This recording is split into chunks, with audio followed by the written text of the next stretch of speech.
काकी की कहानियाँ। एक गांव में रहते थे रामलाल और उनकी पत्नी जानकी देवी। उनकी इकलौती बेटी थी सुमन। सुमन बहुत ही मेहनती और चालाक लड़की थी। रामलाल और जानकी देवी को सुमन के लिए एक अच्छा रिश्ता ढूंढने की चिंता। एक दिन एक रिश्ते वाले उनके घर आए। उन्होंने अपने बेटे मोहन के बारे में बताया। मोहन पढ़ लिखकर शहर में नौकरी करता था। रिश्ते वालों ने बताया कि मोहन की पत्नी को घर के कामों में हाथ बटाने में कोई दिक्कत नहीं होगी। रामलाल और जानकी देवी को रिश्ता पसंद आया।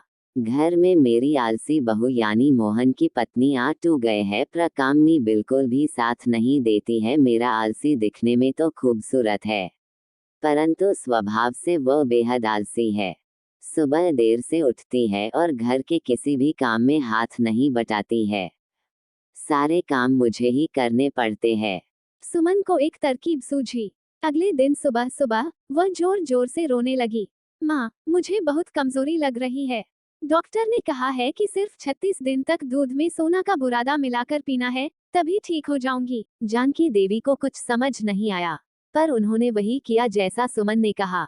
आलसी ने देखा कि सुमन दूध पी रही है, तो उसने भी वही मांगा। जानकी देवी ने, बेटी, ये दूध सिर्फ सुमन के लिए बना है। मैं नहीं मानूंगी, मैं रोज सुबह दूध पीने के लिए जिद करूंगी। पर सासू माँ टाल देती है। अब तो काफी दिन हो गई है। मुझे तो शक हो रहा है। मैंने सुमन को दूध पीते नहीं देखा है कुछ दिनों से। मैं सुमन से पूछूंगी। उसने सुमन से पूछा तो सुमन ने हंसते हुए सारा राज खोल दिया। आलसी को अपनी गलती का एहसास हुआ।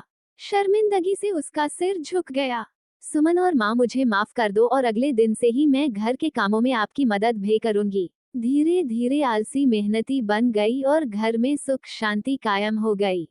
इस कहानी से ये सीख मिलती है कि मेहनत का फल मीठा होता है, वहीं आलस्य हमें दूसरों पर बोझ बना देता है।